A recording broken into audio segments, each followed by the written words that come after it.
সংগঠন ছাত্র আন্দোলনের ঠিক এরকমই হইব, যুব আন্দোলনের ঠিক কিছু কম বেশি হইব, এরকমই হইব, শ্রমিক আন্দোলনের এরকমই হইব। এই সকল নেতাদেরকে উপস্থিতি ঘটাইতে হবে সে আটিবাজারের সূচনা কনভেনশন সেন্টারে। সাথে সাথে মুজাহিদ কমিটি, আমাদের ইউসুফ ইকবাল ভাই আছেন, আমাদের দেলোয়ার ভাই আছেন, মুজাহিদ কমিটির ইউনিয়ন কমিটির 35 সদস্য বিশিষ্ট কমিটি সবাই, যতগুলো হালকা আছে এই 7টা ইউনিয়নের সকল হালকা কমিটির সবাই, তাইলে সবার উপস্থিতিতে গোপন ব্যালটের মাধ্যমে আমাদের প্রার্থী বাছাই হবে। আপনারা মনে রাখেন, বাংলাদেশের ইতিহাসে এক ব্যতিক্রমী কর্মসূচি শুরু করেছেন পীর সাহেব চরমনাই, যে প্রার্থী বাছাই এরকম তৃণমূল পর্যায়ের সব শ্রেণীর নেতা কর্মীদের গোপন ব্যালটের মাধ্যমে প্রার্থী বাছাই হয়। বাংলাদেশের ইতিহাসের 54 বছরে আর কোন রাজনৈতিক দল করতে পারে নাই। ঠিক, আমরাই সেটা করতেছি ইনশাআল্লাহ। এই প্রোগ্রামটা আমরা উপজেলা প্রশাসনের কর্মকর্তাদেরকে দাওয়াত দিব, দেখবার জন্য আমরা কেমনে কাজ করি, আর থানার কর্মকর্তাদেরকে দাওয়াত দিব, তারপরে সমস্ত রাজনৈতিক দলের নেতাদেরকে দাওয়াত দিব, তারপরে সকল বড় বড় কলেজের প্রিন্সিপালদেরকে দাওয়াত দিব, এই অঞ্চলের মধ্যে যত বড় বড় ওলামায়ে কেরাম রয়েছেন তাদেরকে দাওয়াত দিব। কিসের জন্য? দেখবার জন্য ইসলামী আন্দোলনের সাংগঠনিক কার্যক্রম কতটা স্বচ্ছতার সাথে হয়, এগুলো দেখবার জন্যই কি করুন আমরা তাদেরকে দাওয়াত দিব। আপনারা যদি না থাকেন কি দেখাম তাদেরকে দেখাম। এই জন্য সবাইকে যাইতে দিব। এই মুজাহিদ কমিটিতে কারা আছে, ইউনিয়ন কমিটির 35 জন আর সকল হালকা কমিটির, এটা ইউসুফ ইকবাল ভাই আর দেলোয়ার ভাইয়ের দায়িত্ব তাদেরকে উপস্থিত করানোর জন্য। একজন যদি অনুপস্থিত থাকে জবাব আমাদের কাছেও দিতে হইব, আল্লাহর কাছেও দিতে হইব। চেষ্টা যদি না করে, চেষ্টা করলেও হয় নাই, অসুস্থ বিষয় এটা থাকতেই পারে, এটা তো ভিন্ন হিসাব। শ্রমিক আন্দোলন, ছাত্র আন্দোলন, যার যার কমিটির, ওয়ার্ড কমিটি, ইউনিয়ন কমিটি সবাইকে উপস্থিত করার দায়িত্ব যে স্ব শাখা। আর আন্দোলনের সভাপতি সেক্রেটারি আপনাদের ওয়ার্ড কমিটি, ইউনিয়ন কমিটি সবাইকে আপনারা উপস্থিত করবেন আর সবার তদারকি করবেন তারা উপস্থিত হইতেছে কিনা ঠিক মতো। আমি কি হাবিব ভাই বুঝাইতে পারছি, বড় ভাই বুঝাইতে পারছি? এটা কিন্তু আপনাদের কাজ, এটা করবেন। মাহফিলের কথা কইছে, মাহফিলের দাওয়াত আর এখন আমাকে দেওয়ান লাগে না।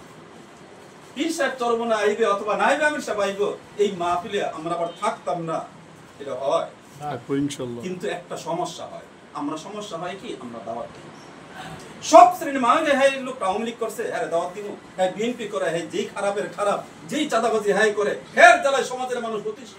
আর ভাই সমাজে যার কারণে মানুষ অতিষ্ঠ, এই সমস্ত হারামিদেরকেই তুমি পীর সাহেব চরমনার সামনে নিয়ে দিতে, ঠিক এদেরকে আমরা দাওয়াত দিই না মাহফিলের জন্য। আপনার মাহফিলের দাওয়াতটা সার্বজনীন ভাবে দিয়ে সবাইকে দিবেন, সবাইকে দিবেন, ঠিক আছে? মাহফিলের দাওয়াত তো আমরা সময় পাবো ইনশাআল্লাহ, কিন্তু মাহফিলটা কিন্তু আমাদের এই অঞ্চলে আসে কিন্তু হুজুররা কিন্তু সন্তুষ্ট না। আমির নাইবে আমির আমাদের এই অঞ্চলে আসে, কারণ এই অঞ্চলে নোয়াখালী অঞ্চলে যেই মাহফিল হয়, মোমিনশাহী অঞ্চলে যেই মাহফিল হয়, চট্টগ্রাম অঞ্চলে যেই মাহফিল হয়, সেই মাহফিলকে আমাদের কেরানীগঞ্জে তার 20 ভাগের 1 ভাগ উপস্থিতি নাই। তো মাহফিল হয় ছোট ছোট, হুজুর মন দেন ছোট হয়ে থাকে। এই জন্য মাহফিলটা যেন বড় করা যায় ভাই। আর আপনাদের এলাকায় মাহফিল কাজটা আপনাকে করতে হবে, আমরাও করুন মিরপুর থেকে, কিন্তু আপনাদের মতো তো আমরা করতে পারবো না, বিষয় এরকম না। এই জন্য ভাই মাহফিলটাকেও সফল করতে হবে। 3টা কর্মসূচি, এখন সময় কি হয়ে গেছে?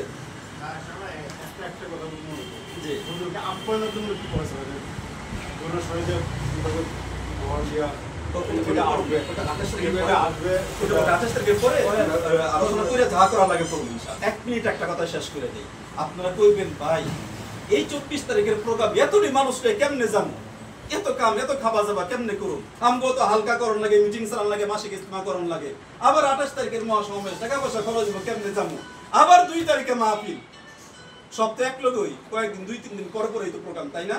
একটা জিনিস মনে রাখবেন, সমস্ত ব্যস্ততা আছে, সবকিছু করতে হইব, এগুলোও করতে হইব। তার কারণ কি?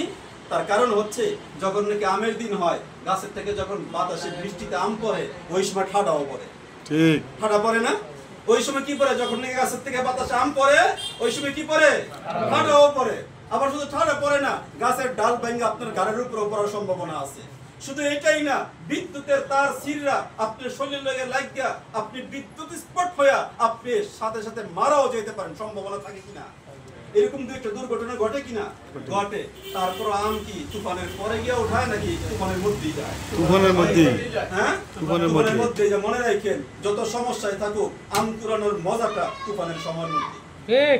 অতএব আপনারা এই 38 বছর ইসলামী আন্দোলন বাংলাদেশের এই যত অর্জন, অর্ধ শতাব্দী প্রায় শতাব্দীকাল পর্যন্ত বাংলাদেশ মুজাহিদ কমিটির যে অর্জন, সেই অর্জনের চোখের পানি, শ্রম, সময় আর কুরবানির সমস্ত কিছুর ফলাফল আগামী জাতীয় নির্বাচনে উঠাই দিবে।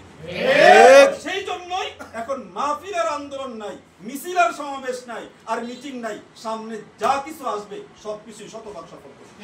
মনে রাখবেন, এখনই আন্দোলনের সময়, ঠিক এখনই কি আন্দোলনের সময়, এখনই মাহফিল করবার সময়, এখনই আমাদের সবকিছু করবার সময়। আপনাদের ব্যক্তিগত পারিবারিক সমস্যা হইল এই কাজগুলো করবেন। নাসরুম মিনাল্লাহি ওয়া ফাতহুন করিব ওয়া বাশশিরিল মুমিনিন। আরেকটা কথা হইল, মনে করেন আমাদের ইউসুফ ইকবাল ভাই সবাই আমরা চিনি না?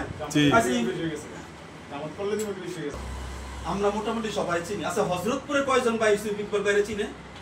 আমাদের জেলা কমিটির নেতারা ইউসুফ ইকবাল ভাইরে চিনে? কামরাঙ্গীরচরের নেতারা যারা আইব হেরা কি ইউসুফ ইকবাল ভাইরে চিনে? সাভারের থেকে যারা আইব হেরা চিনে ইউসুফ ইকবাল ভাই? আচ্ছা, আমরা একই আসনে চলাফেরা করি, ইউসুফ ইকবাল ভাইরে আপনাদের সদর হওয়া সত্ত্বেও যদি হেরাও যদি না চিনে, কেন্দ্রীয় নেতারা চিনবো? না, চিনতো না। আপনি যে সদর হয়েছেন চিনতে কেন? আপনারা কেন্দ্রীয় নেতারা স্লিপটা তো দিব কেন্দ্রীয় নেতারা। আপনি যে গোপন ব্যালটের মাধ্যমে প্রার্থী বাছাই করবেন, নির্বাচনের প্রার্থী চূড়ান্ত করবেন, আপনি যে ভোট দিবেন, এই ভোট যে দিবেন, ভোটারের স্লিপ আপনাকে কে দিব? ব্যালট কে দিব? কেন্দ্রীয় নেতারা দিব না? কেন্দ্রীয় নেতারা আপনি চিনে? আপনি কি করবেন? আপনি সদর, আপনার কথার ভ্যালু কি? এই জন্য মানে কথাটা কেন বললাম ইউসুফ ইকবাল ভাইয়ের উদাহরণ দিয়া, যে আমাদের ইউসুফ ইকবাল ভাই সদরের কোনো ভ্যালু নাই যদি তার কমিটির ফর্মটা জমা না হয়। আমি এই কথাটা বুঝাইতে পারছি? হালকা কমিটির যত আমাদের মুজাহিদরা যাইবো, তার ফর্ম যদি জমা না হয়, অনুরূপ ভাবে হাবিব ভাই সভাপতি আন্দোলনের থানা কমিটির নেতা, হাবিব ভাইয়ের কোনো ভ্যালু নাই, কেন্দ্রীয় কমিটির নেতারা চিনতো না, ব্যালটও দিত না। কেন? এই হাবিব ভাইয়ের যদি কি না থাকে, ফর্ম জমা না থাকে, সেই ফর্মের যদি অনুমোদন না থাকে, তাহলে কিন্তু এটা হইব না। এই জন্য কি করতে হবে ভাই? কমিটির ফর্ম জমা দিতে হইব। এখন ইউসুফ ইকবাল ভাই আর আমাদের দেলোয়ার ভাই, এই দুই ভাইয়ের দায়িত্ব হলো মুজাহিদ কমিটির সমস্ত ফর্মগুলো একত্রিত করা। আজকে বুধ বৃহস্পতিবার, কালকে শুক্রবার, শনিবার সকাল 9টার মধ্যে জমা করতে ভাই। শনিবার সকল ওয়ার্ড কমিটি, কালকে যদি পারেন সকাল 9টার প্রোগ্রাম আছে না, কালকে যদি পারেন হয়ে যাইবেন, আর না হয় শনিবার সকাল 9টার মধ্যে জমা দিতে হবে সাইদ ভাইয়ের কাছে। ঠিক আছে? মানে এখন ছাত্র আন্দোলন আছেন এখানে, যুব আন্দোলন, ছাত্র আন্দোলন, শ্রমিক আন্দোলন আছেন? আপনারা যারা আছেন, আপনাদের এই কমিটি, এটা কিন্তু তদারকির কমিটি ফোরাম, এবং এই কমিটি অনুযায়ী যারা আছে দায়িত্বশীল সকলকে উপস্থিত করাইতে হইব। ওখানে একটা স্লোগান হলো কি, কমিটির বাইরে যারা আছে তারা ঢুকতে পারবে না, আর কমিটিতে যাদের নাম আছে তারা বাইরে থাকতে পারবে না। আমি কথাটা বুঝাইতে পারছি? এই কমিটি মুজাহিদ কমিটি হোক, হালকা কমিটি হোক, আর জেলা কমিটি হোক, আর ইউনিয়ন কমিটি হোক, আর থানা কমিটি হোক, আন্দোলনের ঠিক সেম কমিটি, ওয়ার্ড কমিটি হোক, আর জেলা কমিটি হোক, আর থানা কমিটি হোক, কমিটিতে নাম আছে এমন একটা লোক বাইরে থাকতে পারবো না, আর কমিটিতে যাদের নাম নাই এমন একটা লোক হলে ঢুকতে পারবো না। কথাটা বুঝাইতে পারছি? তাহলে ফর্ম জমা করতে হইব না? দেখেন, ফর্ম জমা করি না, আমাদের এই যে 5 আগস্টের পরে আমাদের কত নেতা কর্মীরা হামলা মামলার শিকার